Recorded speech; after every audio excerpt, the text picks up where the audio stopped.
तब तक बीच में कुछ भी करने की मनाही रहती है।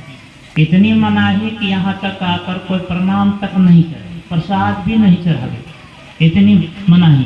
कारण कि ज्ञान जग हो रहा है, प्रसाद चढ़ाना, प्रणाम करना, ये सब कर्मकांड हो गया। कर्मकांड जहाँ ज्ञान की बात है वहाँ कर्मकांड का क्या महत्व।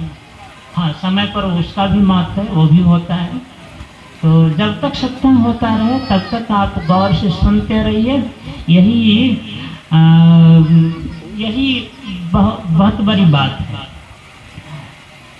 किसी के मन में हो कि आपने कहा कि यह यज्ञ है, महान यज्ञ है, यज्ञ में तो हवन कुंड होता है, उसमें बड़े बड़े ब्राह्मण होते हैं, वेद मंत्र उच्चारण होता है और आहुति पड़ती है, उसको यज्ञ कहते हैं। यहाँ तो एक भी हवन कुंड नहीं, न ब्राह्मण देवता है, न हवन की सामग्री है, इसको यज्ञ कैसे?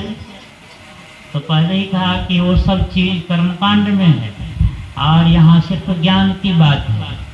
अगर हवन कुंड की बात करते हैं तो हाँ, यहाँ भी हवन कुंड है। जितने श्रोता हैं सबके जो कान है वही हवन कुंड है।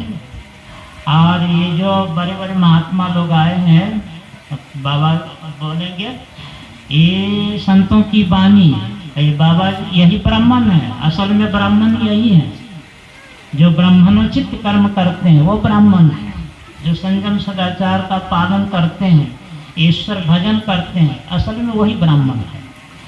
तो ये ब्राह्मण और संतों की वाणी जो बोलेंगे वही हवन की सामग्री होगी, जो आपके कान रूपी हवन कुंड में पड़ेगी।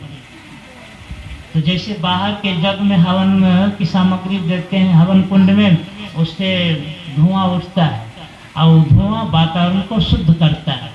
वातावरण में जो विषाक्त कीटाणु फैले होते हैं उसका नाश होता है, वातावरण की शुद्धि होती है। तो इस संतों की वाणी रूपी हवन सामग्री आपके कान में अगर पड़ेगी और वह आपके अंदर में जाएगा तो आपके अंदर जो विकार है, काम, क्रोध, लोभ, मोह, ईर्ष्या, द्वेष, छल, कपट आदि जितने दुर्गुण हैं वही कीटाणु है, विषाक्त कीटाणु है, जिसके बस में होकर के आप दुखी हैं, सब दुखी हैं, ताकि उसका नाश होता है, उन कीटाणुओं का नाश होता है।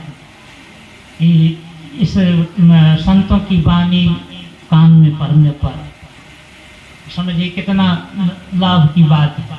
और बाहर में जो जग होता है उससे भले वातावरण की शुद्धि होती है, लेकिन मानव विकार, भीतर के विकार नाश नहीं होते हैं। बड़े बड़े जग में देखेंगे साधुओं की मंडली उधर बैठी है और गांजा का धूम चल रही है। गांजा पीना अच्छी बात है, नशा के अंदर है। और सब तरह के लोग आते हैं, सुन भी लेते हैं, जग का सब कुछ देख सुन भी लेते हैं, और खान पान में भी सुधार नहीं होता है। मांस, मछली, अंडा, शराब सब कुछ चलते रहता है, कहाँ सुधार होता है? लेकिन इस जग में आप अगर गौर से सुन लेंगे तो तत्काल सुधार हो जाएगा। मज्जन फल देखिए तत्काला, का कोई पिक बकौ मराला, कौवा कोयल हो जाता है, बगुला हंस हो जाता है। मतलब कटुवादी मधुरवासी और हिंसक अहिंसक हो जाता है। जो आदमी की अनाप शनाप बोलते रहता है, गंदी बात बोलते रहता है, गाली गलौज करते, वो सब खत्म हो जाता है सत्संग सुनने से। और खान पान सुधर जाता है। तो ये सब लाभ इस सत्संग में, जो कि बाहर के जग में नहीं होता है। तो इसमें बहुत लाभ इस जग में, इसलिए भगवान कृष्ण ने इसको सबसे बढ़कर जग कहा है, सबसे बढ़कर जग कहा है।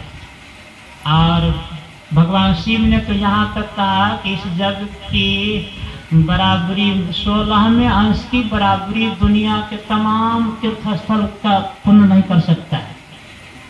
गंगा सागर हो कि वैष्णो देवी, जितना तीर्थ स्थान है सब में आप स्नान कराइए, पूजन कराइए, सब तीर्थ कराइए, उसमें जो लाभ होगा सो। और इस सत्संग जग में जो लाभ होगा इस लाभ के 16वें अंश के बराबर भी नहीं, यानी पसंगा के बराबर भी नहीं। ये शिव जी का उपदेश है जो शिखोपनिषद में, गंगायाम सागरी स्नत्वा नत्वा च मणिकर्णिकाम मध्य नारी विचारस कलाम नारहति फोरसी। तो कितना बड़ा लाभ है। तो यह सब सोच समझ करके सबको सत्संग करना चाहिए। इस पर बहुत कुछ मैं बोल सकता था, लेकिन कुछ बाबा बैठे हुए हैं, अब आगे बोलने की इच्छा नहीं हो रही है।